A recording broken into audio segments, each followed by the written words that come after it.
क़यामत के दिन ऐलान होगा, सब्र वाले खड़े हो जाओ। एक छोटी सी जमात खड़ी होगी मर्दों औरतों की, चलो जन्नत में जाओ। अब अल्लाह उनको ना हाईलाइट करना चाहते हैं, तो आगे फरिश्ते बैरियर पे रोक लेंगे, भाई रोको भाई, आप लोग कहां जा रहे हैं? जन्नत में जा रहे हैं। और कहां जा रहे हैं? अरे भाई अभी तो हिसाब ही नहीं शुरू हुआ, तुम्हें किसने कहा जन्नत में जाओ? पहले हिसाब दो फिर जाना जन्नत में। वो भाई हमारा हिसाब है ही नहीं, हम बेहिसाबे लोग हैं। अरे आप कौन लोग हैं? अब फरिश्तों में इनमें मुकालमा हो रहा है, अरे भाई आप कौन लोग? अब सारा मैदान सुन रहा है, अब कौन लोग हैं? वो कहेंगे जानते नहीं हो, हम सब्र वाले हैं, सब्र वाले हैं। हो अच्छा भाई बैरियर हटाओ, बैरियर हटाओ। तो ऐसे मेरा अल्लाह सारे बैरियर हटवाएगा, भाई सब्र वाले आ गए, सब्र वाले आ गए, सब्र वाले आ गए। इस्लाम और अल्लाह की कसम, जिंदगी में हुस्न सब्र से आता है, बर्दाश्त से आता है, गुस्से से नहीं आता। अगर आखिर आपकी फैमिली है, आप घरों वाले हैं, आप दफ्तर वाले हैं, अगर अपने घरों में खुशियां देखना चाहते हैं तो अपने अखलाक ठीक कर लें, बर्दाश्त करना सीख लें, माफ करना सीख। ये दो वो सिफात हैं जिस पर आपका घर आबाद, आपके बच्चे खुश, आपकी बीवी खुश, बीवी का खामिद खुश, बहन भाई खुश, माँ बाप खुश।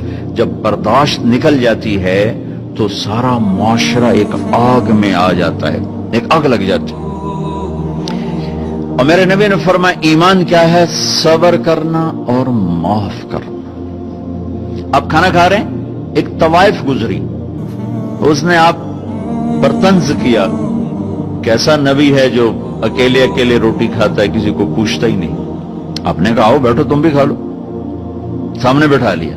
अब वो तो आपको खाली टॉन्टिंग कर रही थी, तो उसने आपको मजीद चिढ़ाने के लिए कहा मैं ऐसे नहीं खाऊंगी, जो तेरे मुंह में है ना वो निकाल के मुझे खिला। उसके ख्याल तक अब ये कहेंगे तुम 2 लितर मारो दोनों बाहर कटो, कि ये कह रही मेरे मुंह का खिला। और होना भी यही चाहेगी कि कैसी बदतमीज औरत है, कह रही जो तेरे मुंह में वो मुझे निकाल के खिला। पर मैं अपने नबी के अखलाक पे कुर्बान जाऊं। हमने कहा मैं हाजिर हूं। वो जो नवाला मुंह में था वही आपने निकाला और अपने हाथों से उसके मुंह में डाल दिया। और नबी का लुआब जब किसी के मुंह में जाएगा तो की करेगा? फिर जो अल्लाह के नबी का लुकमा उसके अंदर गया, उसने साथ ही कलमा पढ़ लिया और मक्के की सबसे हया वाली खवातीन में उसका शुमार होने लगा। ये मेरे नबी की जिंदगी है, माफ करना, दरगुजर करना। अब्दुल्ला बिन उबई जो मुनाफिकीन का सरदार था, जिसने सबसे ज्यादा मेरे नबी को तकलीफ पहुंचाई। अल्लाह के नबी पानी पी रहे थे, उनके बेटे ने कहा या रसूल अल्लाह थोड़ा पानी बचा दें। उनका बेटे पक्के मुसलमान थे। क्या करोगे? कहा मेरा बाप शायद पी के मुसलमान हो जाए। हमें कह लो, वो गिलास लेकर आए, अब्बा ये पानी पी लो। क्या है? कि अल्लाह के नबी का बचा हुआ पानी है, पी ले, शायद तेरे अंदर ईमान आ जाए। कहने लगा जाओ वहां से किसी का पेशाब ले आओ, मैं वो पी लूंगा, ये नहीं पीऊंगा।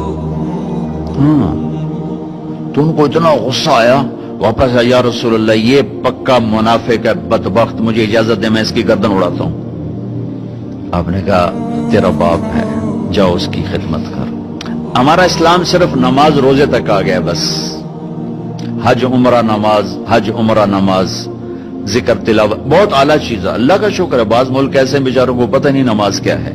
पहला सवाल था इस्लाम क्या है? इतामुत ताम व तीबुल कलाम, मीठा बोल। ईमान क्या है? माफ करना और सब्र। अब तीसरा सवाल, या रसूल अल्लाह अय्युल इस्लाम अफजल, सबसे आला दर्जे का इस्लाम क्या है? कितने इस्लाम के खूबसूरत अमाल हैं, नमाज, रोजा, तहज्जुद, तबलीग, जिक्र, तिलावत, हज, उम्रे, जिहाद, कितना कुछ है। आपने फरमाया जो हाथ और जबान से किसी को तकलीफ न पहुंचाए वो सबसे आला दर्जे का मुसलमान। सबसे आला दर्जे का इस्लाम क्या है? कि हाथ और जबान से किसी को तकलीफ न पहुंचाए। जिंदगी भर मेरे नबी ने किसी को थप्पड़ नहीं मारा, किसी को जबान से ऐसा जुमला नहीं फरमाया जिससे वो कहे जी मेरा दिल टूट गया, मेरा दिल तोड़ दे। क्योंकि जबान का बोल ऐसी बला है कि नबी के भी जिगर